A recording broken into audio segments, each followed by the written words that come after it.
वाक्यकारं वररुचिं भाष्यकारं पतंजलिं पाणिनिं सूत्रकारं च प्रणतोस्मि मुनित्रयम्। चलिए आइए, तो ईदु तो च सप्तमी अर्थे सूत्र में हम लोग विचार कर रहे थे ना जी। हाँ, थोड़ा बहुत विचार भर कर भी लिए थे जी। क्या किए थे इसमें, कैसे अर्थ, क्या अर्थ किए थे इस सूत्र का? सप्तमी अर्थे पर्यवसन्नौ इदुदन्तौ शब्दौ प्रगृह्यौ स्तः। हाँ, ये कर दिया। क्या करे विनीत?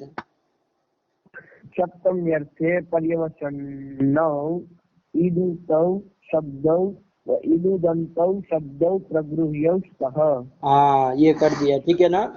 तो बात आई थी ये पर्यवसन्नम क्या, तो उसका तो अधिहार कह दिए थे आपको। सरल रूप से यही कह देना कि ये पर्यवसन्नम, ये जो क्रिया है परिणत होना है ना, जो परिणत जो होता है उसको पर्यवसन्न कहते हैं ना। तो सप्तम्यर्थे पर्यवसन्न जो शब्द है ना, तो इस ये पर्यवसन्न का क्या कर लेना, अध्याहार कर लीजिएगा। फिर बात आई थी ये ईदुदंत में तदंत विधि कैसे हुई, फिर तो उसके लिए क्या कहते कि शब्द का अध्याहार कर लीजिएगा, शब्दों को विशेष से बना करके उसमें विशेषण ईदुतों को बना दीजिएगा। और ये न विधि तदंत से क्या कर देंगे, अरे तदंत विधि कर देंगे। तो सप्तम अर्थे पर्यवसन्नौ ईदुदन्तौ शब्दौ, यहाँ तक क्या हो गया। और ईदुदे द्विवचनम प्रगृह्यम से प्रगृह्यम के अनुपति ला करके विभक्त वचन विपरिणाम और लिंग विपरिणाम करके प्रगृह्यो कर दिया और स्तः जोड़ देंगे क्रिया। तो क्या अर्थ कर दिया कुल मिला के, सप्तम्यर्थे पर्यवसन्नौ ईदुदन्तौ शब्दौ प्रगृह्यौ स्तः, कि सप्तम्य अर्थ में पर्यवसन्न जो दीर्घ इकारांत शब्द अथवा तो दीर्घ उकारांत शब्द, उसकी क्या हो जाती है, उसकी प्रगृह्य संज्ञा होती है। यही अर्थ निकल गया इसके द्वारा। और इसी का दीक्षित जी ने फलितार्थ के रूप में लिख दिया है, सप्तम्यर्थे पर्यवसन्नम ईदुदन्तम प्रगृह्यम स्यात्। ये फलितार्थ हो जाएगा ना जी। हाँ, तो चलिए इसीलिए देखेंगे आप बाल मनोरमा वहां पर लिखा फलितम आह, ऐसा कर लिख दिए। क्या लिखे, फलितम आह, मतलब फलित अर्थ का है वो सब, है ना। वरना आप अक्सर जैसे देखा जाए कौन अनुवृत्ति लाई, किसको विशेष से बनाकर किसको विशेषण किया, ये सब यदि व्यवस्थित ढंग से रखा जाए तो क्या अर्थ बनेगा, उसके अनुसार सूत्रार्थ क्या होगा। सप्तम्यर्थे पर्यवसन्नौ इदुदन्तौ शब्दौ प्रगृह्यौ ईदुदन्तौ, थोड़ा दीर्घ बोलिए महाराज जी, ईदुदन्तौ शब्दौ प्रगृह्यौ स्तः, ये अर्थ हो जाएगा, ठीक है ना। चलिए ठीक है, ये अर्थ कर दिया था। उदाहरण भी देख लिए थे थोड़े बहुत। सोमो गौरी अधिश्रितः, ये उदाहरण बताए थे ना। यहाँ पर सोमो गौरी अधिश्रिता में जो गौरी है ना, वो गौरी कहाँ का है, सप्तमी एक वचन का है, गौरी बना है, ठीक है ना। तो गौरी शब्द से गी आएगा तो गौरीयाम बनना चाहिए।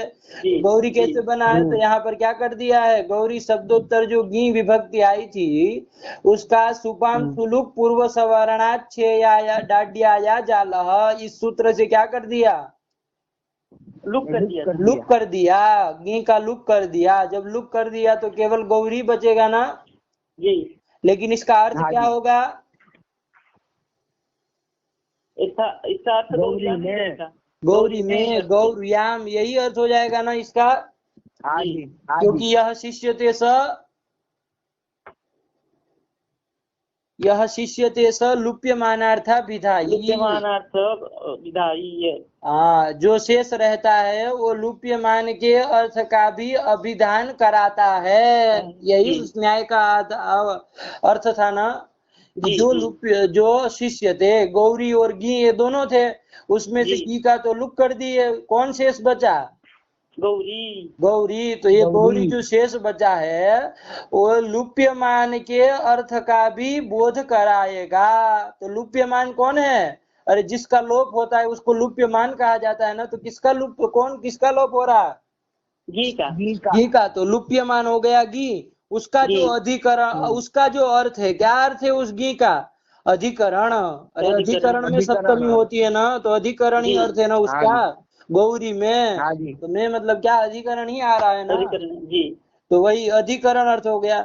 उसका अभिधायी यह शिष्यते सह, जो शेष रहा है गौरी, वो उस अधिकरण का भी लुप्यमान का अर्थ, जो लुप्यमान जो गी है उसका जो अर्थ है क्या अधिकरण, उसका भी अभिधान करा देगा, बोध करा देगा।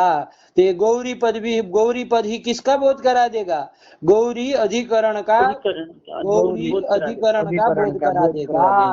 आया कि नहीं आया? आया। हाँ जी। तो अब देखिए यहाँ पर घटाइए, अब ये सूत्र घटाना है आपको, अर्थ घटाइए। क्या किए, सप्तम अर्थे पर्यवसनौ ईदु दंतौ शब्दौ, मतलब सप्तम अर्थ में पर्यवसन यदि दीर्घ इकारांत शब्द हो अथवा तो दीर्घ उकारांत शब्द हो, यहाँ पर कैसा शब्द है ये गौरी, दीर्घ इकारांत शब्द है। और सप्तम अर्थ में पर्यवसन है कि नहीं है? सप्तम अर्थ का बोध करा रहा है कि नहीं करा रहा है? करा रहा है। वो न्याय ध्यान में रखिएगा, ठीक है ना। यह शिष्यते स लुप्यमानार्था विधायी, ये याद रहना चाहिए। जो जो न्याय वगैरह आते हैं ना, यही सब काम देते हैं, वरना बोल नहीं पाएंगे कहीं कुछ, तो यही न्याय से चलेगा। तो चलिए, तो ये सप्तम अर्थ में पर्यवसन हो गया है दीर्घ इकारांत शब्द, कौन? गौरी। ये शब्द क्या है, दीर्घ इकारांत शब्द है और सप्तम अर्थ में पर्यवसन हो गया है, सप्तम अर्थ में का सप्तम अर्थ में परिणत हो गया है, जो भी कहिए। समझ में आ गया ना? ऐसे ये गौरी शब्द की क्या हो जाएगी, प्रगृह्य संज्ञा हो जाएगी। तो गौरी की प्रगृह्य संज्ञा हो जाएगी तो क्या होगा उससे, अरे पर में अच के रहते हुए उस गौरी को प्रकृति भाव हो जाएगा इस सूत्र के द्वारा, अचि प्रक्रिया नित्यम के द्वारा, प्लुत प्रक्रिया अचि इस सूत्र के द्वारा प्रकृति भाव हो जाएगा। तो कोई संधि कार्य अब नहीं होगा, तो सोमो गौरी अधिष्ठित ऐसा अलग अलग ही रहेगा। बात समझ में आई जी? हाँ, अब यहाँ पर कोई इको एणचि से एणाधिकार्य नहीं कर सकते, ठीक है ना, क्योंकि प्रक्रिया संज्ञा करके प्रकृति भाव कर दिया है, यही कर दिया सोमो गौरी अधिष्ठिता। ये दीर्घ इकारांत का उदाहरण हो गया। अब दीर्घ उकारांत का उदाहरण दिए, क्या दिए, मामकी तनु इति, ये भी वेद के ही सब प्रयोग है, ठीक है ना। तो मामकी तनु इति, ये मामकी जो है ना ये भी सप्तम्यंत है और तनु भी सप्तम्यंत है। तो आप कहेंगे कि सप्तमी में तो मामक्याम तन्वाम ऐसा बनता है, यहाँ तो क्या लिखा है, मामकी तनु लिखा है, कहाँ है गी की तो कोई यहाँ कथा ही नहीं सुनाई दे रही है। तो क्या हो गया, यहाँ पर भी सुपान सुलुक सूत्र के द्वारा सप्तमी का लुक हो गया है, तो इसलिए माम की तनु यही बना है, ठीक है ना। लेकिन इसका अर्थ क्या है, माम की तनु इति का मामक्याम तन्वाम, हाँ ये अर्थ हो जाएगा ना। माम की मतलब मामक्याम, तनु मतलब तन्वाम, यही अर्थ हो जाएगा ना कि मेरे शरीर में क्या होता है? अरे वही तो कह रहा हूँ, मामक्याम मतलब मेरे शरीर में, मामक्याम तन्वाम, तनु शरीर को कहते हैं ना, तनु शरीर को कहते हैं ना। हाँ जी। तो मामक्याम तन्वाम मतलब मेरे शरीर में, इस तरह का कुछ वहाँ वेद का प्रसंग होगा, लेकिन यही अर्थ होता है ना सामान्य रूप से देखा जाए तो। समझ में आया कि नहीं? जी हाँ। तो ये क्या हुआ, क्या हुआ? हाँ जी वैसा हुआ। अच्छा ठीक, चलिए आ गया ना समझ में जी? चलिए ठीक है। तो ये कर दिया, तो मामक्याम तन्वाम यही अर्थ है। तो देखिए यहाँ पर भी देखिए सप्तम अर्थे पर्यवसन्नौ ईदु दंतो शब्द, तो सप्तम अर्थ में पर्यवसन दीर्घ इकारांत अथवा दीर्घ उकारांत शब्द होने चाहिए। तो यहाँ पर कौन है मामकी तनु इति में, तनु, ये क्या है, सप्तमी अर्थ पर्यवसन दीर्घ इकारांत शब्द है, दीर्घ उकारांत शब्द है, ठीक है ना। और सप्तमी अर्थ में पर्यवसन है कि नहीं है? अरे ये तनु भी तन्वाम, इसका बोध करा रहा है ना, अधिकरण का भी बोध करा रहा है ना जी। तो चलिए, तो ये तो सप्तम अर्थ पर्यवसन जो दीर्घ उकारांत शब्द करके कौन ले लिया, तनु ले लिया। तनु इसकी क्या हो जाएगी, प्रगृह्य संज्ञा हो जाएगी, और प्रगृह्य संज्ञा हो जाएगी तो क्या हो जाएगा, अरे इति के इकार के पड़े रहते हैं प्लुत प्रक्रिया अचि नित्यम से प्रकृति भाव हो जाएगा। तो तनु इति ऐसा अलग अलग ही रहेगा, यहाँ कोई अभियानादि कार्य नहीं होगा, नहीं होंगे, ठीक है ना, कोई भी कार्य नहीं होंगे। तो चलिए माम की तनु ये कर दिया, यही उदाहरण हो गया। अब आप कहेंगे माम की ये भी तो है, ये भी तो सप्तमी अर्थ में पर्यवसन कैसा शब्द है, दीर्घ इकारांत शब्द है और सप्तमी अर्थ में पर्यवसन है, तो इसकी भी प्रक्रिया संज्ञा होगी ना? जी होगी। लेकिन इसकी प्रक्रिया संज्ञा करके कोई प्रयोजन है क्या?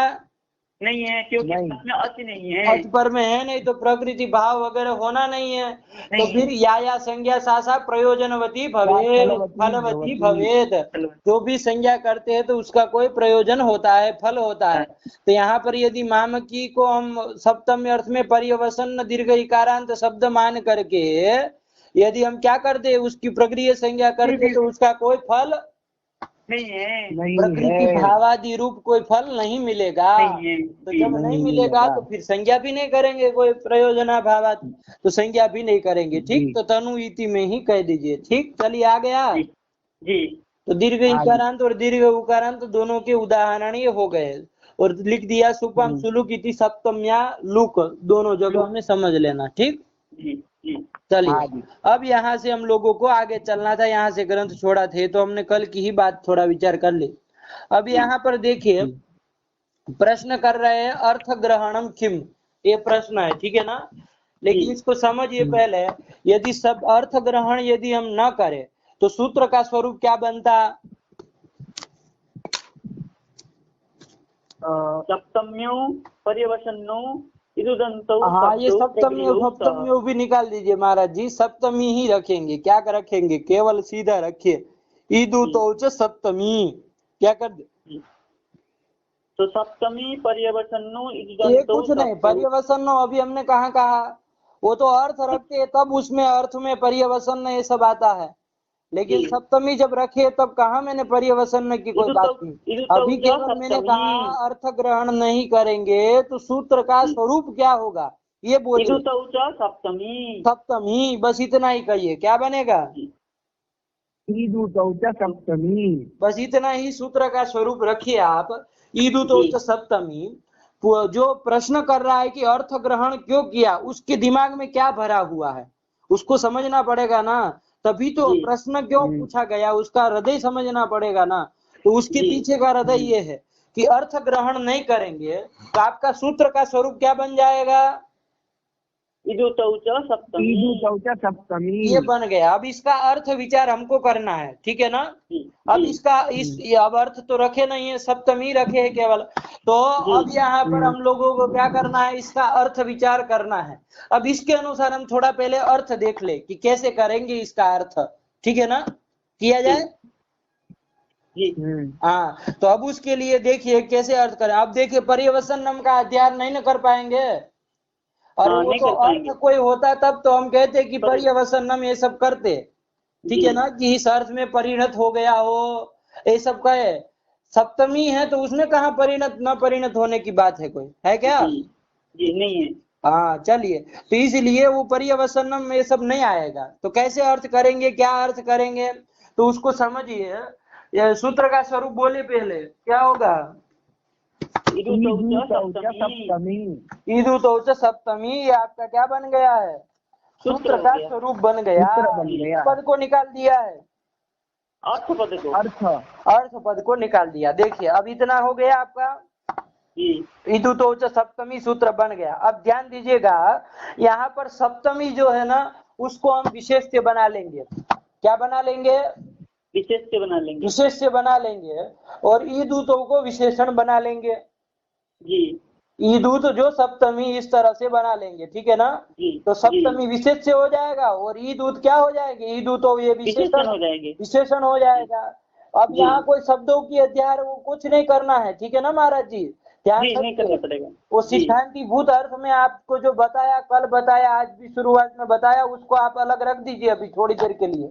अब प्रश्न आ गया है अर्थ ग्रहण क्यों किया गया है, तो न करे तो पहले क्या होगा उसको थोड़ा देख लिया जाए। तो बन गया है आपका ईदु तो सप्तमी। यहाँ पर क्या बताया मैंने, किसको विशेष्य बना लेंगे, किसको विशेषण बना लेंगे? ईदुतो को विशेषण बना लेंगे और सप्तमी को विशेष्य बना लेंगे। विशेष्य ईदूत बना। जो सप्तमी इस तरह से हो जाएगा ना, तो वो जी, हो विशेष जाएगा। सप्तमी हो जाएगी और विशेषण ईदूतो हो जाएगा। अब ईदूतो जी। जब विशेषण हो जाएगा तो क्या हो जाएगा उसको?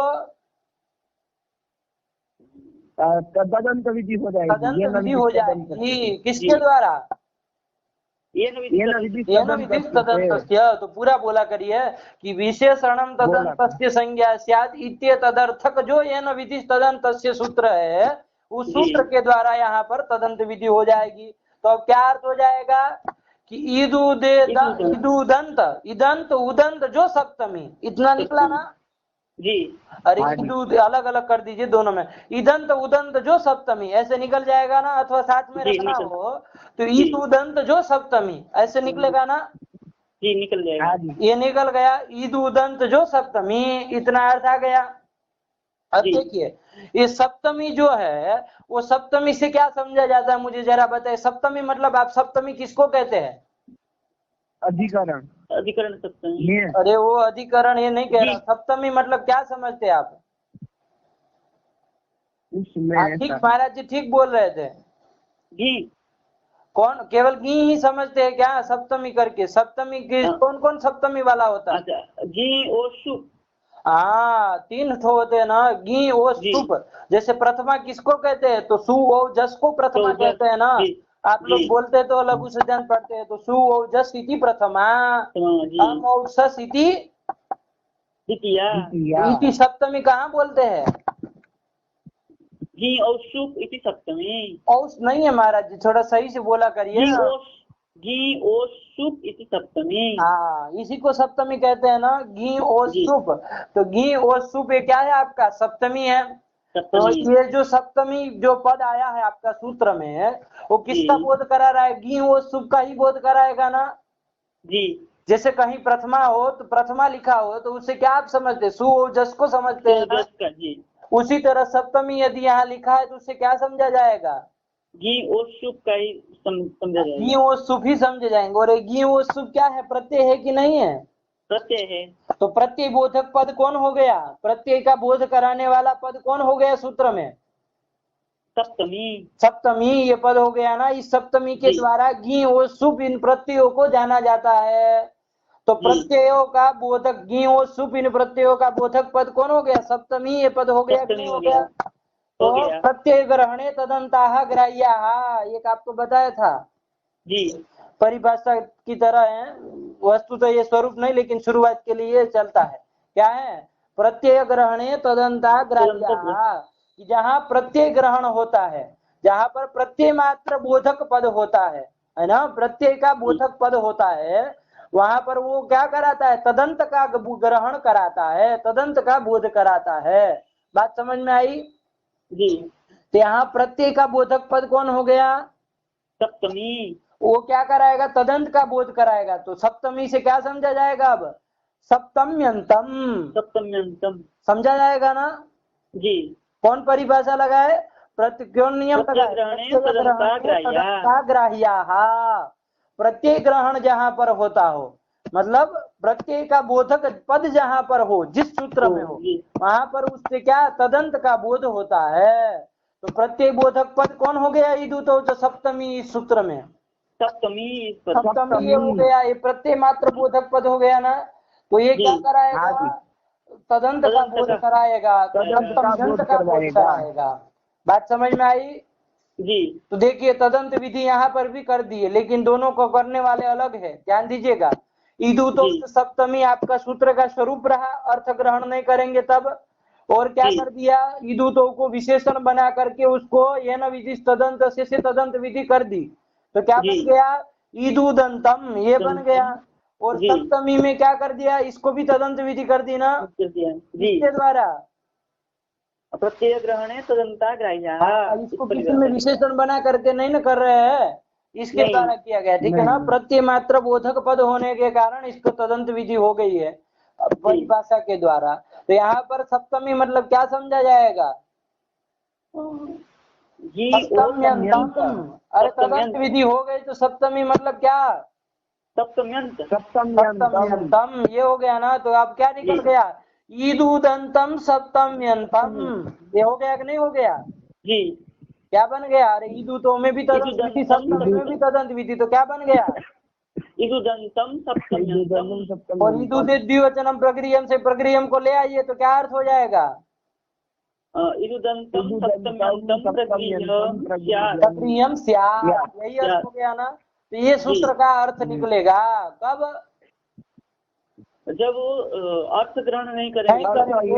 ईदुतो सप्तमी इतना ही सूत्र स्वरूप रखेंगे तब क्या हो जाएगा? अरे ईदुदंतम सप्तम्यंतम प्रक्रियम स्यात्, ये अर्थ हो जाएगा ना कि दीर्घ उकारांत अथवा तो दीर्घ उकारांत जो सप्तम्यंत शब्द हो, सप्तम्यंत जो हो उसकी प्रक्रिया संज्ञा होती है, ये अर्थ हो जाएगा ना? जी हो जाएगा। अब देखिए अब यहाँ अर्थ की कोई बात नहीं है, अर्थ का ग्रहण नहीं किए, समझ में आ रहा है ना आप लोगों को? जी जी। अब देखिए आपको प्रक्रिया संज्ञा करनी कहाँ थी, क्या उदाहरण थे इसके आपके? सोमो गौरी गौरी की आपको करनी थी ना प्रक्रिया संज्ञा इसके द्वारा। जी। अब हो सकती है कि नहीं हो सकती, जरा देखिए जरा। नहीं हो सकती है। क्यों?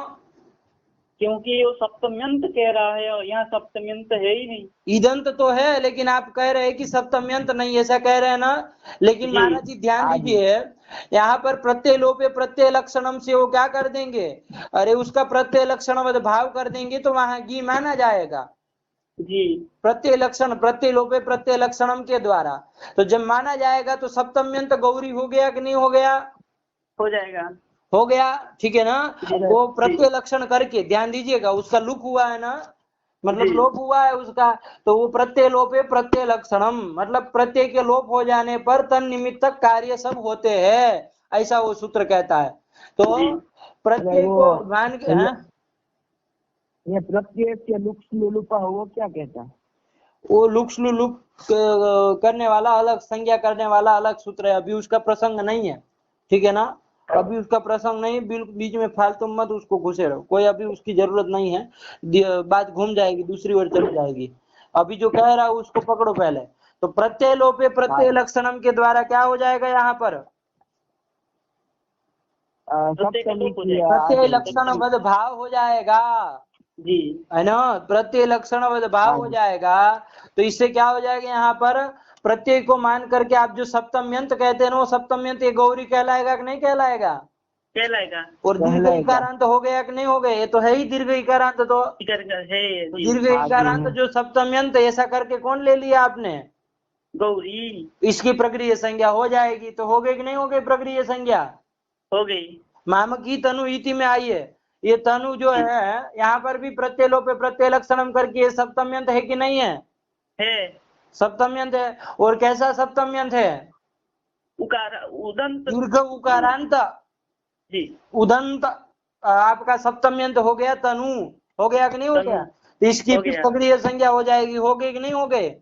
हो गई। तो आपको जहाँ करना था सब काम चल गया कि नहीं चल गया? चल गया। तो फिर व्यवस्था तो बन गई ना, फिर फालतू में क्यों अर्थे अर्थे रखा है आप? जी। प्रश्न समझ में आया? अर्थ ग्रहणम किमर्थम, ये उसका प्रश्न है। इसके पीछे इतना रहस्य छुपा हुआ है। ये वो कहना चाह रहा है कि अर्थ ग्रहण न करे फिर भी ईदुतो सप्तमी का क्या अर्थ करके, सप्तदंत विधि करके क्या अर्थ नहीं करेंगे? अर्थ कर लेंगे सप्तम इदुदंतम सप्तम्यंतम प्रगृह्यम स्यात्, ये अर्थ कर लेंगे। और जब ये अर्थ कर लेंगे तो सोमो गौरी अधिश्रिता में गौरी की, मामक क्या माम की, तनु इति में तनु की, सबकी प्रक्रिया संज्ञा जहाँ करनी थी वो सब हो जाएगी कि नहीं हो जाएगी? हो जाएगी। हाँ जी, हो जाएगी। हो जाएगी। तो काम चल गया ना सब?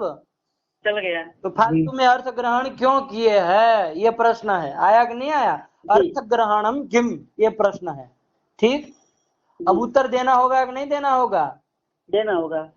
हाँ, तो अब उत्तर क्या देंगे उसको? तो उत्तर देखिए, उत्तर ये देना होगा कि देखिए पंडित जी, अब आप यदि अर्थ ग्रहण न करें और क्या रख देंगे, केवल सूत्रार्थ इदुदंतम सप्तम्यंतम प्रगृह्यम स्यात्, ये अर्थ कर देंगे तो आपका ठीक है, वहां काम चल गया। सोमो गौरी अधिश्रिता माम की तनु इति। लेकिन वाप्याम अस्वः वाप्य स्वः बनाते हैं ना। जी इसके पहले भी एक बार आया था वाप्याम अस्वः वाप्य स्वः। ये वाप्य स्वः का क्या समास करते हैं? वाप्याम अस्वः कौन समास कर दिया? षष्ठी तत्पुरुष। अरे वाप्याम कहाँ बनता है महाराज जी, थोड़ा सोच समझ के वाप्याम अस्वः कह रहे हैं सप्तम तत्पुरुष। तो फिर सप्तमी तत्पुरुष कहिए तब तो कुछ ठीक है ना। तो चलिए तो सप्तमी तत्पुरुष भी बल्कि नहीं होगा, लग तो रहा है कि ये सप्तमी थे हो जाएगा, लेकिन वो सप्तमी ही सोंडादिगण में अश्व को आना चाहिए ना। तो वो तो अश्व में, अश्व तो आता नहीं वो सोंडादिगण में, तो वो सूत्र नहीं, इसलिए सहसुपा से कर देते हैं।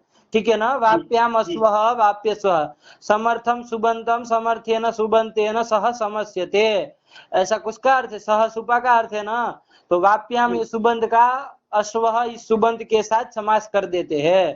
ठीक है ना। तो चलिए तो इसके द्वारा सहसुपा से समास कर देंगे, कोई उसमें घबराने वाली बात नहीं है। तो समास कर देंगे। अलौकिक विग्रह क्या होगा इसमें जरा बताइए महाराज जी। लौकिक विग्रह तो हो गया वाप्याम अस्व, अलौकिक विग्रह क्या होगा विनीत तुम बताओ पहले। वो कट गए जो। अरे महाराज जी क्या कर रहे हैं,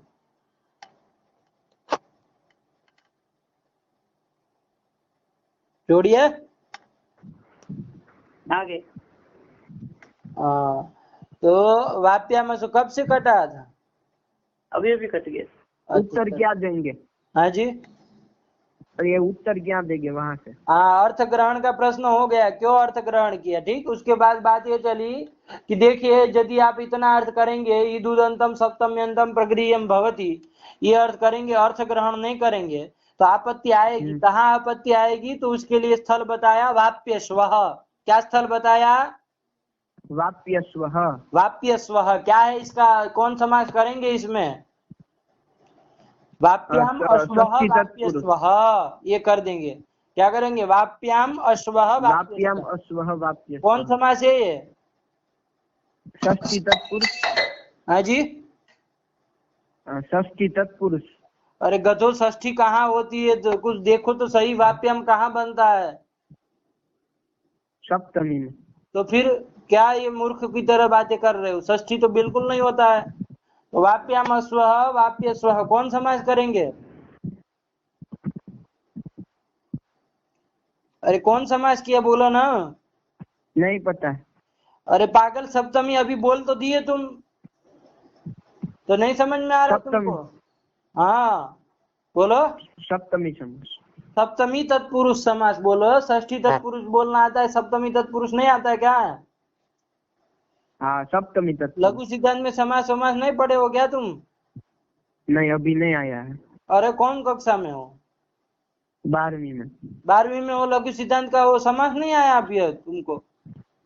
नहीं अभी शुरू ही नहीं हुआ। ला, अरे 12वीं में हो मतलब 9वीं से तुम व्याकरण पढ़ रहे हो, नहीं आया क्या अभी लघु सिद्धांत का समास? पागल मत बनाओ दुनिया को, सबको पता रहता है। अरे 2 साल में लघु सिद्धांत पूरी होती है, तो समास नहीं आ जाएगा क्या पूरी लघु सिद्धांत में? सिद्धांत कौमुदी में शायद नहीं आया हो, उसमें भी आ जाता है 12वीं में, लेकिन मान लो अभी बंद है सब तो नहीं आया हो, लेकिन लघु सिद्धांत का तो समास आ ही जाता है अभी तक। लेकिन चलो कोई बात नहीं, घबराने वाली बात नहीं, धीरे धीरे आ जाएगा। ठीक है ना। जो कह रहे हैं उसको समझो, नहीं समझ में आए तो पूछ लिया करो, यहाँ ये चीज समझ में नहीं आई। ठीक, चलिए तो वाप्याम अश्वः वाप्य स्वः, यहाँ पर ऐसे लगता तो है जैसे राज्य पुरुष राजपुरुष षष्ठी तत्पुरुष कहते हैं ना, तो वाप्याम अश्वः वाप्य स्वः लग रहा है कि सप्तमी तत्पुरुष है, लेकिन वो सप्तमी तत्पुरुष समास करने वाला जो सूत्र है कौन? सप्तमी सोंडई।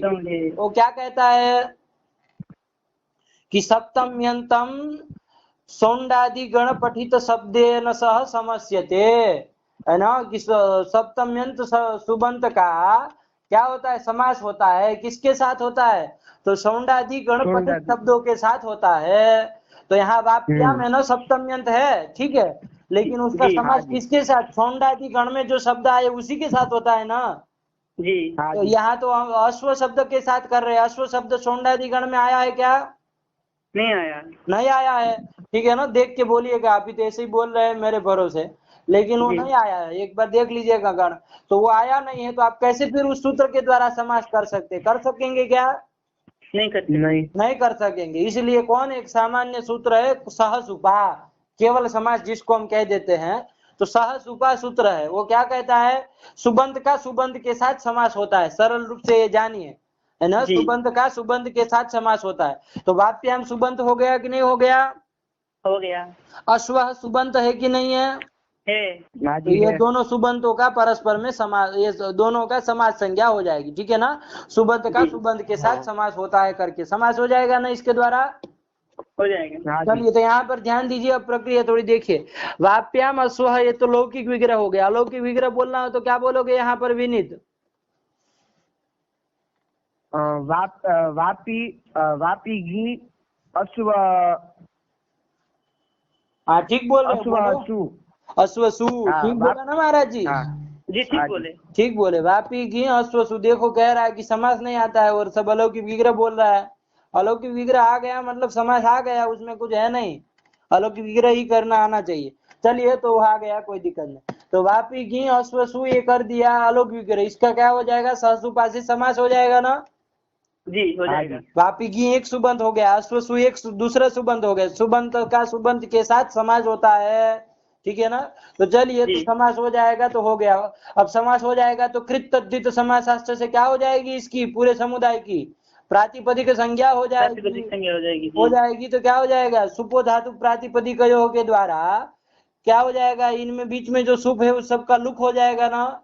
जी। हाँ तो जी। किसका किसका लुक हो जाएगा, घी और सु का। घी और तो सु क्या का। बचेगा, वापी और अश्व। वापी अश्व, ये बचा है, ठीक है ना। अब आइए यहाँ पर, आपने ईदु तो अर्थ ग्रहण नहीं किए थे, ईदु तो जो सप्तमी ये सूत्र रखे, तो अर्थ क्या हुआ था, इदुदन्तं सप्तम्यन्तं प्रगृह्यं च। प्रगृह्यं स्यात्। देखो अब यहाँ वापी अश्व में है, ईदुदंत कोई सप्तम यंत्र मिल रहा है क्या, वापी। वापी। अब आप कहेंगे इसके सप्तम यंत्र का है, तो वही प्रत्यलोपे अंतर्वर्तिनी विभक्ति मान करके, अरे घी का लुक कर दिए ना आप, जी। तो उस हाँ। विभक्ति को मान करके वापी सप्तम यंत्र है कि नहीं है, है। हाँ जी है। और दीर्घ इकारांत है कि नहीं है। है। हाँ जी है। ईदंत दीर्घ दीर्घ इकारांत सप्तम यंत्र कौन हो गया, वापी। ये हो गया कि नहीं हो गया, इसकी हो क्या हो गया। हाँ जी। जाएगी, प्रक्रिया संज्ञा हो जाएगी। प्रक्रिय संज्ञा हो जाएगी, प्रक्रिय संज्ञा हो जाएगी। और पर में अच है कि नहीं, अश्व का पर में है, अश्व तो का अच है। परे जी। रहते क्या हो जाएगा, इसको प्रकृति भाव हो जाएगा ना, प्लुत हो जाएगा। प्रति नित्यम से। तो जी। प्रकृति हाँ जी। भाव हो जाएगा, तो अब क्या रूप बनेगा इसका, समास्त रूप, वापी वापी अश्व। अश्व। अश्वः, सुवृत्त विसर्ग को कर देना फिर आगे, तो वापी अश्वः हाँ। ऐसा बनेगा ना। हमको जी। क्या बनाना हाँ। था, वाप्य स्वः। इको एनर्जी लगाना था ना, इको एनर्जी लगा के वाप्य स्व बनाना था, यण घटित रूप बनाना था। वो बन जी। पाएगा क्या हाँ अभी, नहीं बन नहीं बन पाएगा। नहीं बन पाएगा। तो यहाँ पर ये प्रक्रिया संज्ञा न करने लगे, इसके लिए हमने क्या रखा है, अर्थ पद रखा। अर्थ ये ग्रहण पद किया रखा है। सूत्र में सप्तमी न कह के सप्तम्यर्थे ये कह दिया है, ठीक है ना। और जी। सप्तम्यर्थे जब कहते हैं तब तो क्या अर्थ आता है, आप लोगों को पता ही है, जी। क्या अर्थ आता है, सप्तम्यर्थे पर्यवसन्नो इदुदन्तौ सप्तौ प्रगृह्यौ स्तः। अब यहाँ पर हो पाएगी क्या ये वापी की प्रगृह्य संज्ञा जब अर्थ ग्रहण कर दिए तो, नहीं। सोच के बोलो थोड़ा, क्यों नहीं हो पाएगी, घटाओ, बोलो, सही बोल रहे हो, बोलो तो सही, लेकिन कैसे नहीं, क्या है, क्योंकि वो तो कहता है कि सप्तमी अर्थ में पर्यवसन्नम हो, तो ये वापी जो है ये सप्तम अर्थ में पर्यवसन है क्या महाराज जी, नहीं है। क्यों नहीं है, क्योंकि इस प्रयोग नहीं दिखाया जाता है यहाँ पे। क्या प्रयोग नहीं दिखाया जाता, ये क्या होता है, प्रयोग नहीं दिखाया जाता, क्या क्योंकि प्रयोग, पर्यवसन परिणत हुआ हो यहाँ, ऐसा कैसे कहेंगे? क्योंकि वहाँ तो उदाहरण दिया था सोमो गौरी अधिष्ठित, तो वहाँ वाक्य की प्रयोग से पता चल रहा था कि गौरी में सप्तम्यंत है। तो यहाँ पर भी तो, अरे गौरी में सप्तम्यंत है ऐसे कैसे पता चला, अरे गौरी में आप क्या किए थे, गौरी जो है वो गौरी के गौरयाम इसका बोध करा रहा है, यहाँ पर भी वो विभक्ति लुप हो गए तो कोई बात नहीं, वो सप्तमी का अर्थ तो ये बताएगा ना, या शिष्य थे सलुप्य मानार्थ विधानी या विधाई, यहाँ पर भी नहीं लगाएंगे क्या? लग जाएगा। लग जाएगा कि नहीं लग जाएगा? लग जाएगा। तो ये भी वापी शब्द किसका बोध कराएगा? सप्तमी का ही बोध कराएगा। सप्तमी अर्थ वापी में इस तरह का बोध कराएगा ना, वापी में इस तरह का बोध कराएगा कि नहीं कराएगा विनीत? हाँ जी करवाएगा। तो सप्तमी अर्थ में पर्यवसन फिर भी तो वापी हो गया कि नहीं हो गया? हो गया। और दीर्घ इकारांत शब्द तो है ही, तो फिर भी प्रक्रिया संज्ञा होने लगी कि नहीं लगी? होने लगी। हाँ होने लगी। ये तो अर्थ ग्रहण नहीं किए थे तब आपने आपत्ति दी, लेकिन अर्थ ग्रहण करने पर भी कहाँ आपत्ति वारण हो रही है? हो रही है क्या? नहीं हो रही है। तो अर्थ ग्रहण से कुछ लाभ नहीं ना हुआ हम लोगों को? नहीं हुआ। तो अर्थ ग्रहण का कोई मतलब ऐसे दिख नहीं रहा है कि कोई प्रयोजन नहीं सामने आ रहा है, तो लग रहा है कि अर्थ ग्रहण क्या है, व्यर्थ हो रहा है, लग रहा है ना? जी लग रहा है। हाँ। अरे जिस काम को करने के लिए अर्थ लाए थे, अर्थ ग्रहण किए थे, वो काम तो नहीं ना हो रहा है। हमको वापी में रोकना था प्रक्रिया संज्ञा को, लेकिन रोक पाए क्या अर्थ ग्रहण करके? नहीं रोक पाए। नहीं रोक पाए। अर्थ ग्रहण करके भी तो हो रही है, तो अर्थ ग्रहण लग रहा है व्यर्थ जैसा लग रहा है ना? लग रहा है। इसलिए वो अर्थ ग्रहण अब किया है, तो इससे सामर्थ्य से क्या निकालेंगे कि सप्तम अर्थ का ही पर्यवसन हो, सप्तम अर्थ में ही पर्यवसन जो दीर्घ इकारांत अथवा उकारांत शब्द हो, वही उसी की प्रक्रिया संज्ञा होती है, अर्थ निकल जाएगा। क्या अर्थ निकल जाएगा? सप्तमी अर्थ में पर्यवसन। सप्तमी अर्थ में ही पर्यवसन, ठीक है ना? अरे सप्तमी अर्थ में पर्यवसन ये तो पहले भी आ रहा था, लेकिन अब क्या वो अर्थ ग्रहण करने से भी कोई लाभ नहीं हो रहा है। ही पर्यवसन हुआ वो। सप्तम में और कोई अर्थ नहीं आना चाहिए, ठीक है ना? इससे क्या निकल रहा है? सप्तम अर्थ ही आना चाहिए, और कोई अर्थ नहीं आना चाहिए। नहीं आना चाहिए। सप्तम अर्थ में ही पर्यवसन जो होगा, वहीं पर क्या होगी? वहीं दीर्घ इकारांत शब्दों की उसी दीर्घ इकारांत शब्दों की प्रक्रिया संज्ञा होगी। अब यहाँ पर सोमो गौरी अधिश्रित हमें देखिए, यहाँ जो गौरी पद है वो क्या कर रहा है? सप्तम अर्थ में ही पर्यवसन है वो, और किसी अर्थ का बोध करा रहा है क्या? नहीं करा रहा है। नहीं करा रहा है ना? नहीं करा रहा है। तो सप्तम अर्थ में ही पर्यवसन वो दीर्घ इकारांत शब्द है, इसलिए वहां पर क्या हो गया? हो गया। लेकिन वाप्य स्व में ऐसा नहीं है। वापी जो है ना वो सप्तम अर्थ में तो पर्यवसन है, लेकिन सप्तम अर्थ में ही पर्यवसन नहीं है, और कोई अर्थ को भी बता रहा है। तो आप पूछेंगे कि भाई और कौन अर्थ बता रहा है? ये होगा कि नहीं प्रश्न आपके मन में? होगा कि भाई और कौन सा अर्थ ये वापी शब्द बता रहा है। तो ध्यान दीजिए, इसके लिए थोड़ी बात आपको समझनी होगी कि ये वापी अश्वह ये सब समास किया है ना, आपने समास किया है ना जी। समास को क्या कहते हैं? वृत्ति कहते हैं ना। कल लिखा था आपको पांच वृत्तियां होती है। कौन 5 वृत्तियां होती है? कृत तद्धित समासैक समास सनाद्यंत धातवः पंचवृत्तयः। कैसे बोलिए महाराज, ऐसे अंड बंड नहीं चलेगा। कृत तद्धित समासैक शेष सनाद्यंत धातवः पंचवृत्तयः। क्या थोड़ा अभी गड़बड़ आ रहा है महाराज जी? फिर से बोलो। विनीत तुम बोलो। कृत तद्धित समासैक शेष सनाद्यंत धातवः पंचवृत्तयः। हाँ चलिए, तो यही कर दिया पंचवृत्तय, ठीक है ना? तो इसमें ये कृत भी वृत्ति है, ये भी वृत्ति है, सब वृत्तियां है, ठीक है ना? उसमें समास भी वृत्ति है कि नहीं है? हाँ जी। वृत्ति किसको कहते हैं? अब चलिए, ये तो आप बोलते रहते हैं कि वृत्ति 5 प्रकार की होती है, लेकिन वृत्ति कहते किसको है? थोड़ा ध्यान दीजिए, वृत्ति किसको कहते हैं? वृत्ति का क्या लक्षण है? वृत्ति किसको कहेंगे? तो लिख लीजिए, क्या है लक्षण? परार्थाभिधानम वृत्ति ही। क्या लिखेंगे? परार्थाभिधानम वृत्ति ही। परार्थाभिधानम वृत्ति ही। क्या लिखे? परार्थाभिधानम वृत्ति। परस्य अर्थः परार्थः और परार्थस्य अभिधानम कथनम, यही परार्थाभिधान हो गया। दूसरे के अर्थ का कथन करना, यही परार्थाभिधान, और यही वृत्ति का मतलब है। बात समझ में आई? जी समझ में आया? परार्थाभिधानम वृत्ति, पर मतलब दूसरे के अर्थ का अभिधान करना, बताना, है ना, दूसरे अर्थ को बताना, यही क्या हो गया, वृत्ति ही, इसी को वृत्ति कहते हैं। समझ में आया? जी। क्या लिखे? अरे क्या लिखे? परार्थाभिधानम वृत्ति। देखिए तो इसमें समास है कि नहीं? जैसे समास में मैं आपको समझा रहा हूँ, समास भी वृत्ति है ना। तो देखिए समास, जैसे यहाँ पर आप प्रसिद्ध स्थल आप लोगों को पता है, राज्ञः पुरुषः राजपुरुषः बनाते हैं ना जी। तो राजपुरुष बनाते हैं, तो उसमें देखो राजन और पुरुष दो पदों का समास हुआ है ना वहां पर। जी हुआ है। उसमें राजन का क्या अर्थ है? राजा। क्या अर्थ है? राजा। पुरुष का अर्थ क्या है? पुरुष। पुरुष का अर्थ क्या है? पुरुष, कोई व्यक्ति, ठीक है ना, यही अर्थ है ना। अब देखिए राजपुरुष जब आप बोलते हैं राजपुरुष, तो इसका क्या अर्थ होता है? राजा का पुरुष। राजा का पुरुष, यही बोले ना। राजपुरुष मतलब क्या समझ हो? राजा का पुरुष, ठीक है ना। राजा का संबंधी पुरुष, राज संबंधी पुरुष, यही ना। अरे राजा का पुरुष मतलब राजा के संबंधी पुरुष, तो राज संबंधी पुरुष, यही बोध होता है ना। राजपुरुष से क्या समझा जाता है? राज संबंधी पुरुष, यही समझा जाता है। तो देखिए ये राज संबंधी पुरुष अर्थ किसका था? राजपद का था क्या?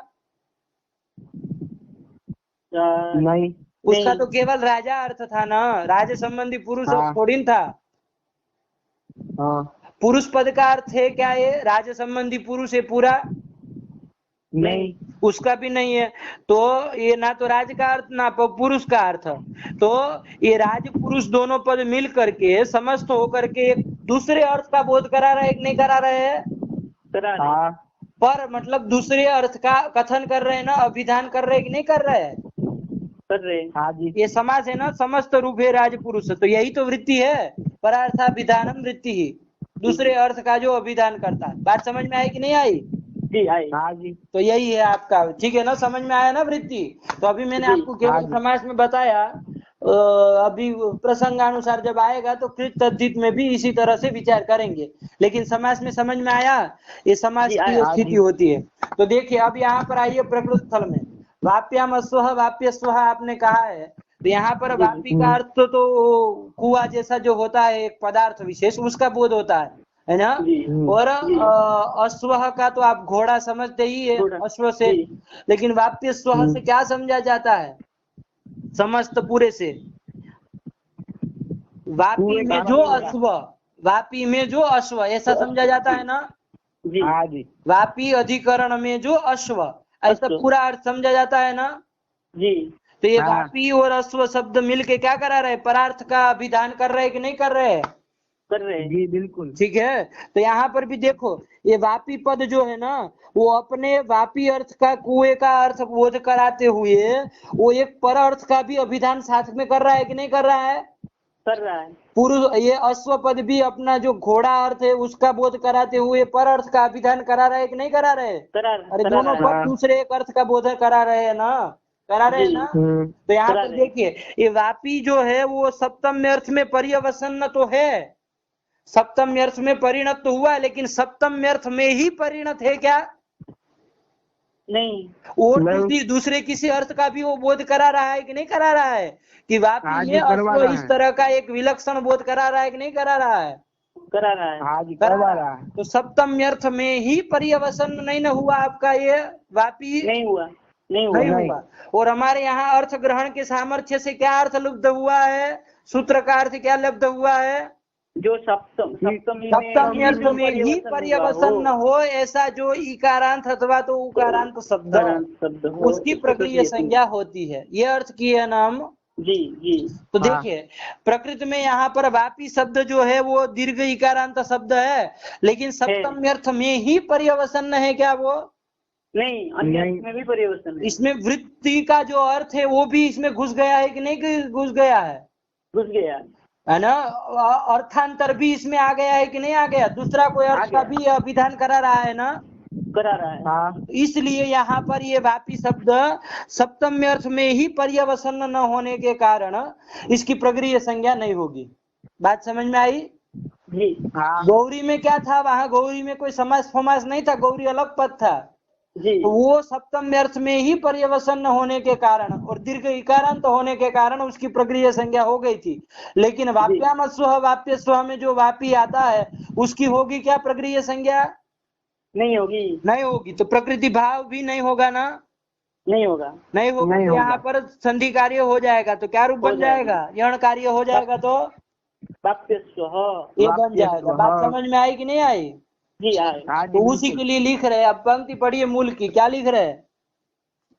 अर्थग्रहणं किम वृत्तावस्थान्तरोपसंक्रांते माभूत वाप्याम अश्व वाप्यस्व। लिख दिए। देखिए अर्थ ग्रहणम किम, अर्थ ग्रहण क्यों किया गया? तो देखिए वृत्तौ, वृत्ति मतलब आपको समझा दिया। वृत्ति किसको कहते हैं?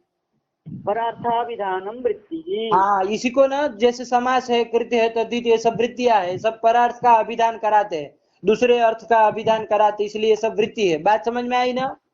जी तो उसका हाँ। लिख रहे वृत्तौ, मतलब इन समास आदियों में अर्थांतरोप संक्रांति। अर्थांतर मतलब क्या? अन्य अर्थ अर्थांतर, अर्थांतर। मतलब अन्य अर्थ में उपसंक्रांत जब हो जाएगा, कोई दूसरे अर्थ में भी यदि वो मिश्रित हो जाएगा यदि कोई अर्थ, तो वहां पर क्या होगा? प्रक्रिया संज्ञा नहीं होगी। नहीं होगी। उसके न हो उसके लिए हमने अर्थ ग्रहण किया है। बात समझ में आई? जी वृत्तौ अर्थांतरोप संक्रांति। अर्थांतर मतलब दूसरे किसी अर्थ से, मान लीजिए यदि कोई क्या हो गया है? उपसंक्रांत हो गया। उपसंक्रांत हो गया मतलब मिश्रित हो गया, मतलब दूसरा मिश्रित कोई हो अर्थ भी उसमें घुस गया है जी ना, मिश्रित हो गया है। तो वहां पर उसकी वहां पर प्रक्रिया संज्ञा न होने लगे, उसके लिए हमने क्या रखा है? अर्थ अर्थ ग्रहण किया है। सूत्र में अर्थ रखा है। बात समझ में आई? जैसे कहां पर, तो उसके लिए लिख दिया वाप्याम स्व वाप्य स्व, क्योंकि यहाँ पर जो ये वापी शब्द आता है, वो वापी शब्द जो है वो दीर्घ इकारांत है, सप्तमी अर्थ में परिणत भी है, ठीक है ना, जी। पर्यवसन भी है। लेकिन जी। यहाँ अर्थांतर मिश्रित हो गया है कि नहीं हो गया है? हो गया है। एक दूसरे अर्थ का भी वो बोध करा रहा है ना साथ ही साथ में। जी हाँ। व्याप्यधिकरण का अश्व इस तरह के अर्थ का, वापी में अश्व इस तरह के अर्थ का बोध करा रहा है ना, तो अर्थांतर से क्या हो गया? संक्रमित हो गया है, संक्रमित हो गया है ना। जैसे कोरोना से संक्रमित हो जाते हैं ना, वैसे ये भी क्या हो गया? वापी शब्द अर्थांतर से संक्रमित हो गया है। तो वो संक्रमित हो जाने के कारण इसकी प्रक्रिया संज्ञा नहीं होगी। बात समझ में आई कि नहीं आई? जी आ गई। क्योंकि अर्थ ग्रहण हमने इसलिए अर्थ ग्रहण कर दिया। अर्थ ग्रहण करने से क्या अर्थ का लाभ हुआ है अभी? कि सप्तम अर्थ में ही पर्यवसन जो दीर्घ इकारांत अथवा तो दीर्घ उकारांत शब्द होंगे, उनकी प्रक्रिया संज्ञा होती है। ये अर्थ लब्ध हुआ ना। जब ऐसा अर्थ लब्ध हो जाएगा तो वाप्यम स्व वाप्य स्व में जो वापी शब्द है उसकी प्रक्रिया संज्ञा नहीं होगी। क्यों नहीं होगी?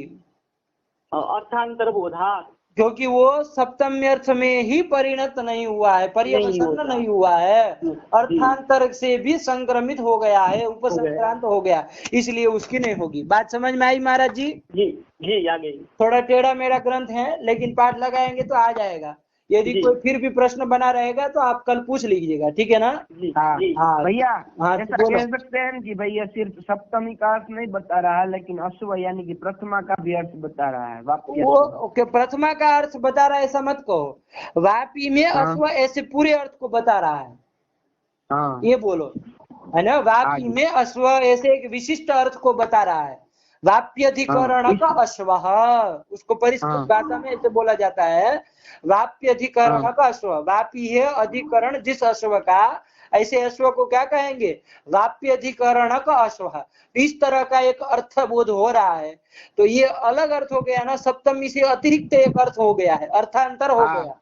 उससे वो संक्रमित हो जाने के कारण वापी शब्द की दीर्घ इकारांत होने पर भी प्रक्रिया संज्ञा नहीं होगी। जब नहीं होगी तो प्रकृति भाव भी नहीं होगा, और क्या हो जाएगा? प्लुत प्रक्रिया आचि नित्यम से प्रकृति भाव नहीं होगा, तो इको अणचि से यण होके वाप्य स्व रूप बन जाएगा। बन जाएगा। समझ में आया? जी पूरा। हाँ चलिए, थोड़ा इसको लगाइए बढ़िया से, जहाँ न समझ में आए तो पूछ लीजिएगा, ठीक है ना। कठिन नहीं है, सरल है। लेकिन क्या है, थोड़ा वृत्ति वृत्ति थोड़ा नया नया शब्द आया है ना, तो आप लोगों को ये लगे कि अरे क्या ये सब वृत्ति क्या कर दी है। लेकिन उसको थोड़ा लक्षण वक्षण याद कर लेंगे ना, परार्था विधानम वृत्ति वगैरह वगैरह, तो समझ में आ जाएगा, ठीक है ना। फिर भी यदि कोई प्रश्न रहे तो आप कल पाठ में पूछ सकते हैं कि यहाँ पर ये बात समझ में नहीं आई। ठीक है, आगे चला जाए। जी हाँ जी। चलिए, कौन सूत्र आया? अणुप्रगृह्यस्यानुनासिकः। चलिए, अब देखिए यहाँ तक के प्रगृह्य संज्ञा करने वाले सब सूत्र खत्म हो गए। अष्टाध्यायी में जरा निकालिए प्रगृह्य संज्ञा वाला प्रकरण, ईदुते द्विवचनम प्रगृह्यम, निकालिए जरा। प्रथमाध्याय के प्रथम पाद में ही है ना? जी, प्रथम अध्याय के प्रथम पाद में 11 नंबर सूत्र है। हाँ, तो वहां पर देखो ये प्रगृह्य संज्ञा करने वाले विनित मिला कि नहीं तुमको? हाँ जी। अष्टाध्यायी है कि नहीं तुम्हारे पास? हाँ जी है। हाँ, तो बोलो। हाँ, ईदुते द्विवचनम प्रगृह्यम। यहाँ से देखो प्रगृह्य संज्ञा करने वाले सूत्र आरंभ हुए थे, सबका निरूपण हो चुका है। केवल एक बार दोहरा लो अष्टाध्यायी के क्रम से। महाराज जी आप ध्यान दीजिए थोड़ा, है ना। ईदुते द्विवचनम प्रगृह्यम अदसोमात् क्षे निपात एका जनांग ओत संबुद्धौ साकल्य सेतावनार्से। साकल्य सेतावनार्से, यही कहाँ लिखा है? एक ही है ना, संबुद्धौ साकल्य सेतावनार्से। जी, संबुद्धौ साकल्य सेतावनार्से ईदुतौ च सप्तमी अर्थे। बस दादा वो दादा गोदा घू संज्ञा करने वाला प्रगृह्यम लिख दिया वहाँ पे। हाँ देखिए, दादा गोदा जो है ना वो घू संज्ञा करने वाला सूत्र है। तो ईदुते द्विवचनम प्रगृह्यम से यहाँ तक आए, कहाँ तक? ईदुतो ये सब प्रगृह्य संज्ञा करने वाले सूत्र है। कितने हैं कुल मिला के? 9 है। अरे 11 से 19 तक तो 9 ही हुए ना भाई जी। तो 9 सूत्र है, ठीक है ना। तो वो 9 सूत्र हम लोगों ने देख लिए कि नहीं देख लिए? सबका देख लिया है, ठीक है ना। विनीत थोड़ा जो तुम्हारा कहीं छूटा है, तुम शायद बाद में आए हो ऐसा लग रहा है, तो उसका थोड़ा जो छूटे है वो सूत्र भी देख लेना, ताकि प्रगृह्य संज्ञा के विषय में कोई प्रश्न न रहे आजीवन, ठीक है ना। प्रगृह्य संज्ञा आई कि बस ये दिमाग में 9 सूत्र होने चाहिए। कौन सूत्र से क्या किस तरह से प्रगृह्य संज्ञा होगी उसका अर्थ सब याद होना चाहिए महाराज जी, कभी भी पूछा जाए तो, ठीक है ना। आगे जरूरत पड़ेगी इन सब की, तो ध्यान में रखिएगा, ठीक, याद रखना है 9 सूत्र। चलिए, तो ये कर दिया। अब क्या है, कहाँ पर पहुंचे?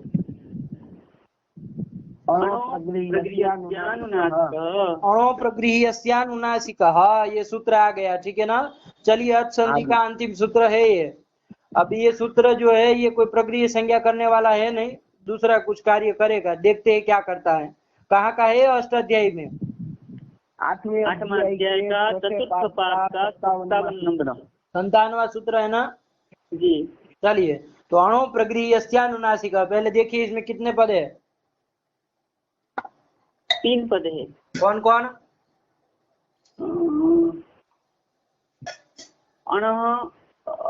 अणः इति पंचमे एकवचनान्तम्, अप्रगृह्यस्य इति षष्ठे एकवचनान्तम्, अनुनासिकः इति प्रथमे एकवचनान्तम्। देखिए महाराज जी, क्या बोलो? विनीत तुम बोलो। अणः इति प्रथमा एकवचनान्तम्। नहीं षष्ठी एकवचनान्तम्। अण शब्द होगा तो उसमें प्रथमा एकवचन में क्या बनेगा? नहीं, अण इति प्रथमा बहुवचनान्तम्। अरे अण शब्द का प्रथमा एकवचन में क्या बनेगा? पहले तुम जो बोले उसका समाधान अण यही बनेगा ना। तो फिर कहाँ अण को प्रथमा एकवचन कह रहे हो? नहीं, प्रथमा बहुवचनान्तम्। हाँ, प्रथमा बहुवचन कह रहा है। फिर आगे बोलो। प्रगृह्यस्य इति षष्ठी एकवचनान्तम्। प्रगृह्यस्य है क्या वहाँ पर? जी, प्रगृह्यस्य है क्या? हाँ, कुछ तुमको खंडाकार दिख रहा है कि नहीं दिख रहा है कुछ? अप्रगृह्यस्य। हाँ, वहाँ पूर्व रूप हो गया है महाराज जी, ठीक है ना। जी जी। एंग पदांतादति करके, इसलिए अप्रगृह्य। लेकिन उसको अलग जब छेद करेंगे अलग अलग तो क्या बोलेंगे? कौन पद है वो? अप्रगृह्य। हाँ, तो प्रगृह्य से मत बोलो उसको। जब छेद करेंगे, पदच्छेद करेंगे तो अणः अलग हो गया, अप्रगृह्य से अलग हो गया, अनुनासिकः अलग हो गया, तो अलग अलग बोलो। क्या बोलोगे? तो चलो, अप्रगृह्यस्य इति षष्ठीकवचनान्तम् और अनुनासिकः इति प्रथमैकवचनान्तम्। इति प्रथमैकवचनान्तम्। ठीक है ना, 3 ठो पद है। अब देखिए, आप दोनों को, लोगों को अलग अलग अणः में समस्या आई है ना। जी जी। अण शब्द यदि आप चलाएंगे, अण अणौ अणः, अणम अणौ अणः, अणा अणभ्याम अणभिः, अणे अणभ्याम अणभ्यः, अणः अणभ्याम अणभ्यः, अणः अणोः अणाम, अणि अणोः अणसु, ऐसे बनेगा ना जी। हाँ। कितनी जगह आया अणः? कितनी जगह बना? 4 जगह। कहाँ कहाँ? जस, सस और गसी और गस। मतलब प्रथमा बहुवचन, द्वितीय बहुवचन और पंचमी एकवचन, षष्ठी एकवचन, इन सब में अणः बनाना विनीत। हाँ। सब में बना। अब कोई कह रहा है आप में से कि प्रथमा बहुवचन है, कोई कह रहा है पंचमी एक वचन है, तो 4 जगह बना है, तो कौन सा समझा जाए? तो थोड़ा अप्रगृह्यस्य को भी देखा करो। अप्रगृह्यस्य कौन विभक्ति का है? षष्ठी एकवचन। तो वही साथ में मानिए ना, उसी के साथ पढ़ा है, तो इसको भी षष्ठी मानिए ना जी। हाँ। अरे उसका साहित्य साहचर्य देख के भी थोड़ा पता लगाना चाहिए ना कि कैसा लड़का होगा। मतलब कैसा पद होगा लड़का। देखिए, लोक में मैं इसलिए मैं दृष्टांत बताना चाह रहा था, इसलिए लड़का निकल गया। लोक में भी ऐसा होता है ना। देखिए, आप को आप कैसे हैं, मैं आपको कैसे जानूं? मैं कैसे पता करूं कि आप कैसे हैं? अच्छे हैं, बुरे हैं, है ना, साफ सुथरे मतलब सुधरे हुए आदमी है कि फिर मतलब कोई व्यसन व्यसन करते हैं, क्या करते हैं, कैसे मैं जानूं? तो आप किसके साथ रह रहे हैं उसको मैं देखूंगा।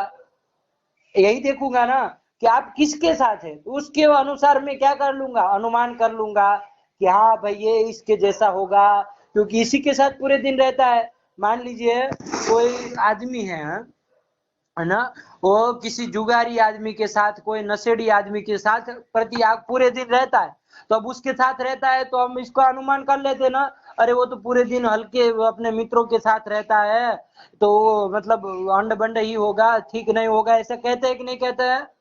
कहते। कैसे जाने? ये साहचर्य को देख के जाने कि नहीं जाने? जी जी। ठीक है ना। तो आपका साहचर्य भी आपको बता देता है, आपका परिचय करवा देता है। ठीक है ना। बहुत कुछ चीजें हैं आपका परिचय करवाने के लिए। लोक में कह रहा हूं कि आपका परिचय जानने के लिए बहुत सारी चीजें हैं, लेकिन एक आपका साहचर्य कि आपका मित्र कैसा है, आपके किसके साथ संबंध है, उसको देखकर भी हमको क्या पता चलता है?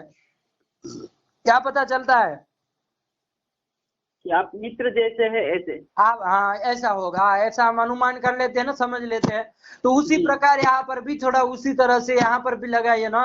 अब प्रगृह्यस्य के साथ जब अणः पड़ा हुआ है तो उसी को क्या मान लिया जाए? षष्ठी मान लिया जाए। षष्ठी एक वचन का रूप मान लिया जाए। अरे अप्रगृह्यस्य भी षष्ठी एक वचन, और षष्ठी एक वचन में बनता भी है अणः, तो उसी के मान लिया जाए। पर में विशेष विशेषण भाव कर लेंगे, आराम से हो जाएगा ना। हो जाएगा। हाँ, एक महाराज जी काम करिए ना जी। 1 मिनट रुकिएगा आप लोग। जी। हाँ, एक फोन आ रहा है बीच में, आप उसको कनेक्ट कर सकते हैं क्या? मैं आपको नंबर कहूँ, आप कनेक्ट कर सकते हैं क्या उसको?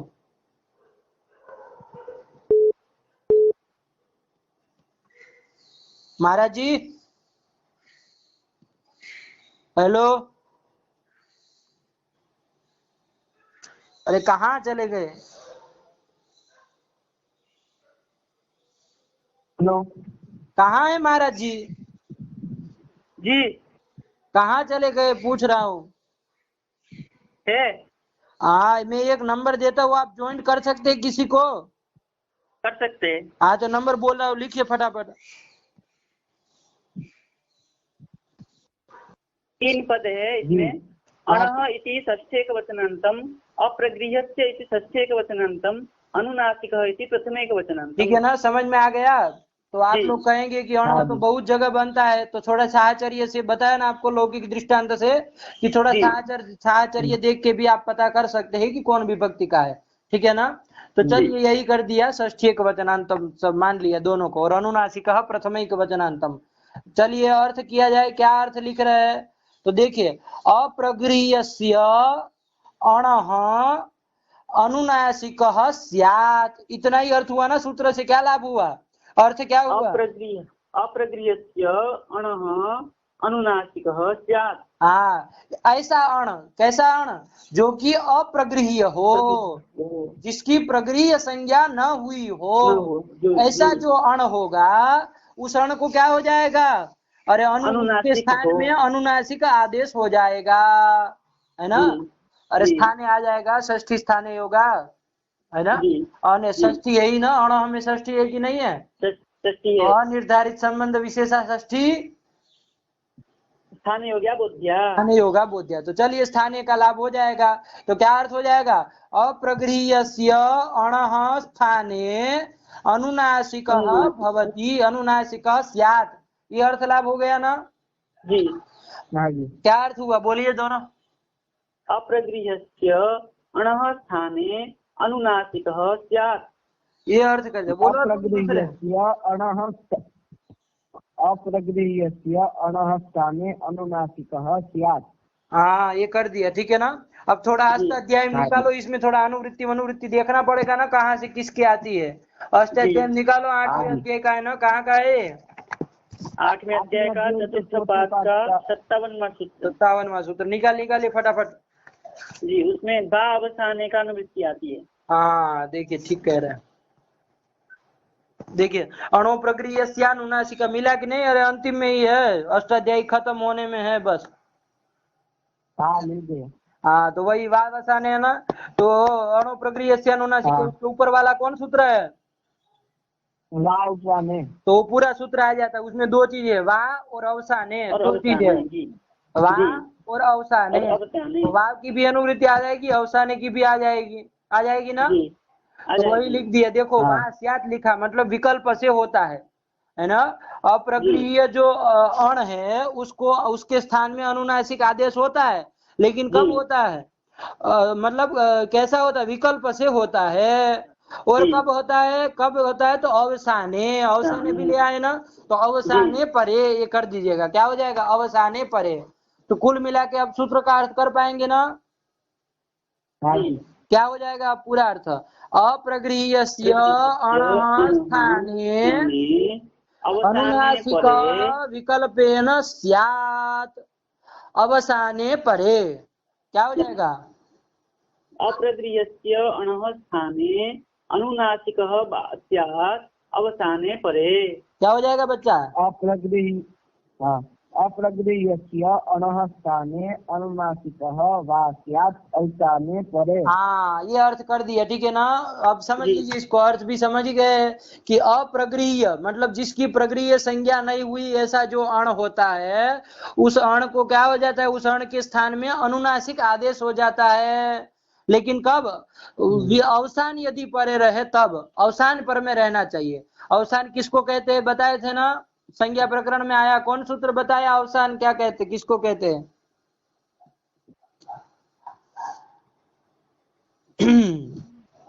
हेलो,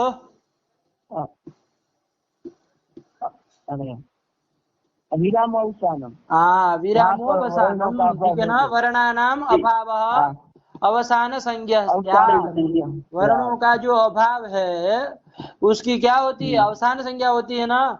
तो चलिए उसी को, तो उसके वर्णों का अभाव यदि मान लीजिए पर में हो, तो क्या हो जाता है, अप्रगृह्य जो अण है उसको, उसके स्थान में अनुनासिक आदेश विकल्प से हो जाता है।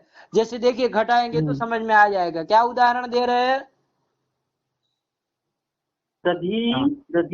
दधी, देखिए दधी शब्द है, उसका प्रथमा एक वचन में क्या बनता है, आप लोग जानते ही है, क्या बनता है, दधी बनता है, बनता है ना, दधी बनता है ना, रस्व इकार तो दधी बनता है। और शुभ जो आते हैं वो सबका क्या हो जाता है, अरे लुक हो जाता है, समूह नपुंसकात वगैरह लगा के, ठीक है ना। तो दधी बचता है। अब देखिए यहाँ पर ये दधी जो है, वो क्या है, दधी में जो इकार है वो अण में आता है कि नहीं आता है? आता है। अण में को यहाँ अण करके कौन कौन लेना है, अण में कौन कौन आएगा? विनीत बता जरा, तुम देखते हैं कितने मतलब पानी में है। हाँ आता है अरे लण तक जाओगे तो कई सारे आ जाएंगे ना, केवल केवल थोड़ी ना आएंगे। लण तक तो वहाँ पर ही लेना है। कहाँ पर?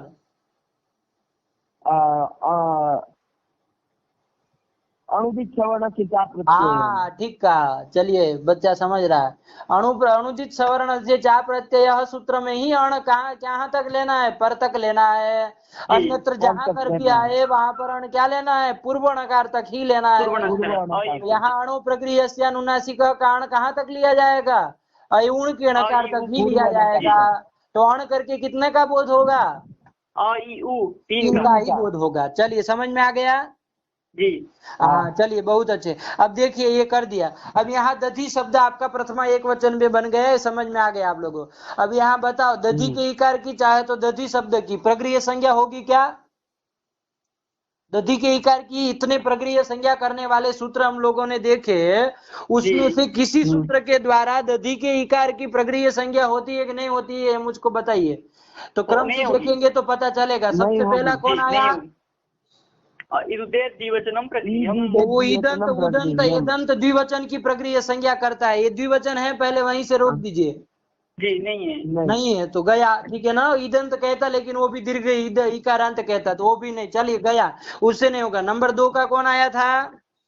वो अदस शब्द संबंधी मकार से उत्तर में इकार उकार का करता है प्रक्रिया संज्ञा। ये अदस शब्द है ही नहीं यहाँ पर, तो होगा उससे नहीं होगा। चलिए वो भी गया। दूसरा कौन आया? शे सूत्र क्या करता है? वो जो शे आदेश होता है ना उसकी करता है। यहाँ शे आदेश हुआ है क्या? नहीं हुआ है। उससे भी नहीं होगा। ये सब अर्थ देख लिए, ठीक है ना। अब आप लोग समझ सकते हैं सरल में।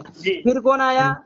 निपात एका जना। निपात एका जना, जिससे होगी क्या? वो निपात एक स्वरूप जो निपात होता है उसी की करता है ना। ये निपात एका दधी का इकार चाहे दधी नहीं है, नहीं है ना। अरे इसमें तो लिंग संख्या का अन्वय होता है ना, ये नपुंसक है, एकत्व तो विशिष्ट है, ये सब अन्वय हो रहा है ना। तो ये तो और ना तो चादी गण में ना तो प्रादी गण कहीं आया ही नहीं, ये निपात है ही नहीं, तो इसलिए उसके भी नहीं होगी। फिर कौन आया? ओत भी क्या करता था? ओदंत निपात की करता है। ओदंत निपात है क्या? नहीं, वो नहीं है और निपात भी नहीं है, दोनों नहीं है। कुछ नहीं, तो वो भी गया। चलो फिर संबुद्धो साकल्य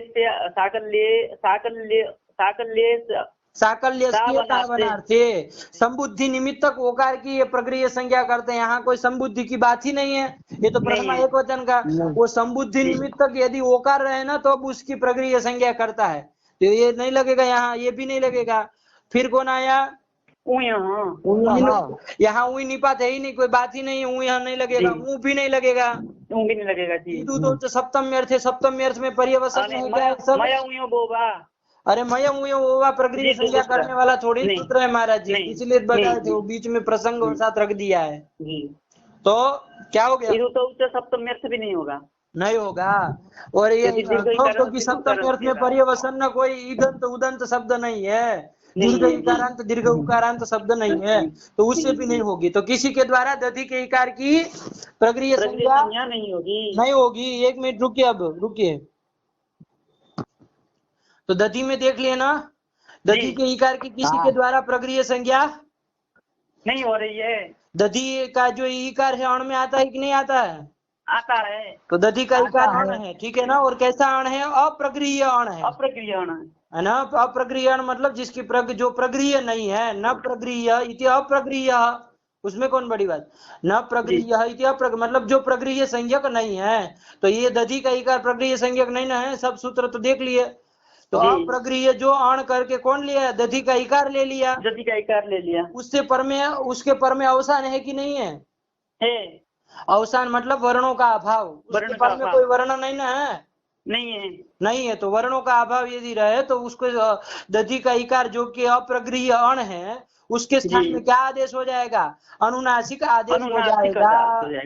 अनुनासिक आदेश करके क्या अनुनासिक आदेश हो जाएगा? अरे अनुनासिक आदेश तो बहुत सारे हो गए।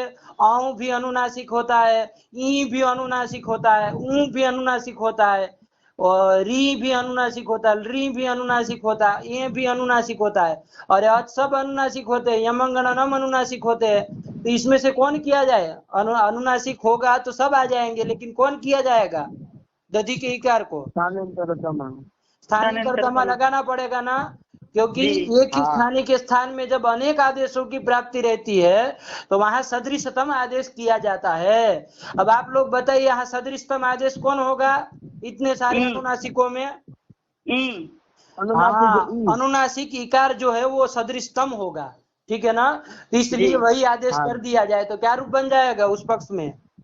दधियु बन जाएगा, जो पहले लिखा हुआ है, ठीक है ना। तो उसका उदाहरण, और ये विकल्प से करते जब नहीं करेगा तब तो वैसे ही रहेगा, क्या रहेगा? दधी। चलिए, तो निरनुनासिक इकार रहेगा उसमें, तो दधी। तो दो रूप बन गए कि नहीं बन गए?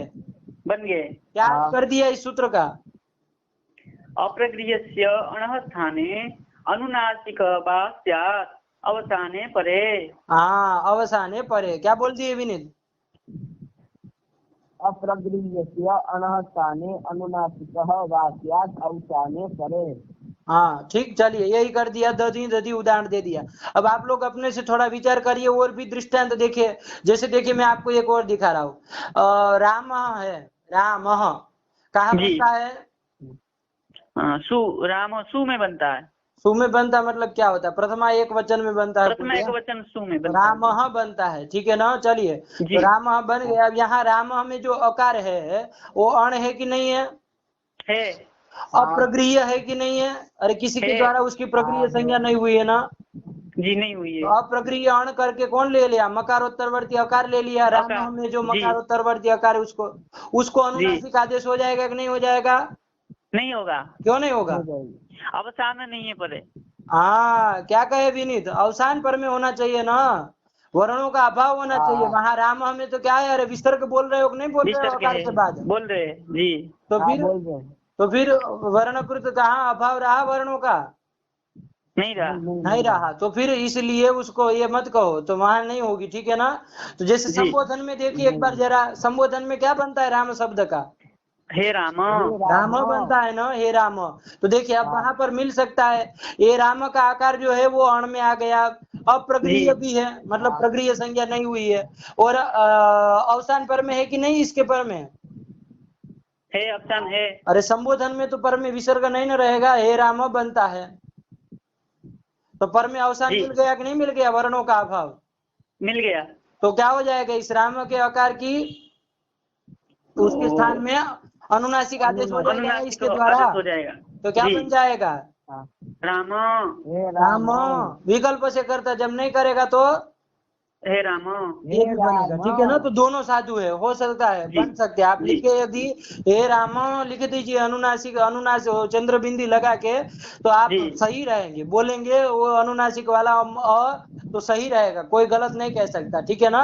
अब उसका मतलब ये नहीं ना कि भाई जहाँ नहीं लिखा मतलब चंद्र बिंदी नहीं लगाई गई है या तो वहाँ अनुनासिक का उच्चारण नहीं किया तो वो असाधु नहीं है ना, क्योंकि ये विकल्प से करता है, तो वो भी साधु है, ये भी साधु है।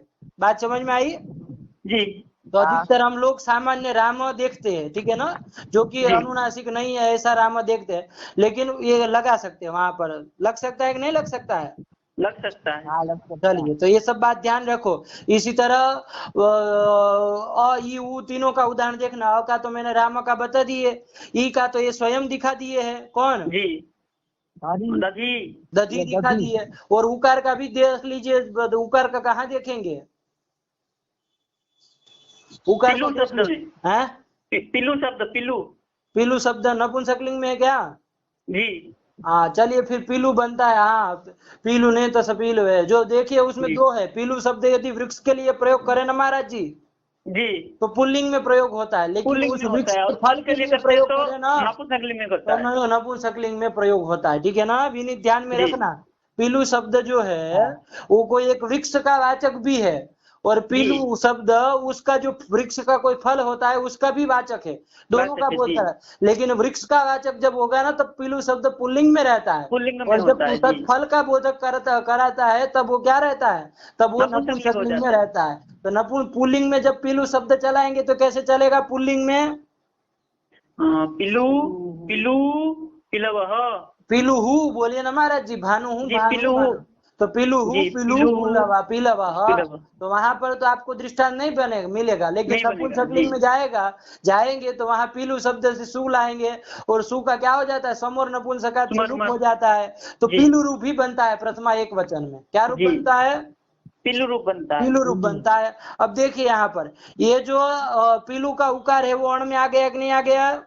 आ गया। और अप्रगृह्य है कि नहीं है?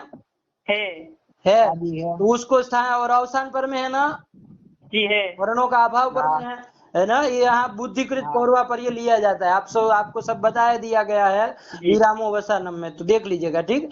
तो अवसान पर रहते क्या हो जाएगा, इसको विकल्प से अनुनासिक हो जाएगा, तो क्या रूप बन जाएगा, अनुनासिक हो जाएगा, तो पिलू, पिलू बन जाएगा, और जब नहीं होगा तो पिलू, पिलू, तो दोनों साधु, ठीक है ना। इसी तरह मधु भी है ना नपुंसकलिंग में, मधु मधु मधु, जी मधु भी मधु है। शब्द, तो वहां पर भी मधु मधु ये सब कर सकते हैं, ठीक है ना। तो अब आप लोगों को समझ में आ गया होगा सूत्र का अर्थ, कि अप्रगृह्य जो अण हो, मतलब अ ई उ हो, अ ई उ, ये तीनों में से कोई ऐसे हो कि जो अप्रगृह्य हो और उसके पर में क्या हो, अनुनासिक हो, तो उन अप्रगृह्य अ ई उ को स्थान में क्या होता है, अनुनासिक आदेश विकल्प से होते हैं, ठीक है ना, ये ध्यान में रखेगा। और अ यदि, अब देखिए सीधे निष्कर्ष निकाल लीजिए, मान लीजिए कहीं अ रहा है इस तरह का, तो उसके स्थान में अनुनासिक आदेश क्या होगा, अ ही होगा, ठीक है ना, और कोई अनुनासिक नहीं होगा, क्योंकि स्थानांतर तमा लगाएंगे तो वही आएगा।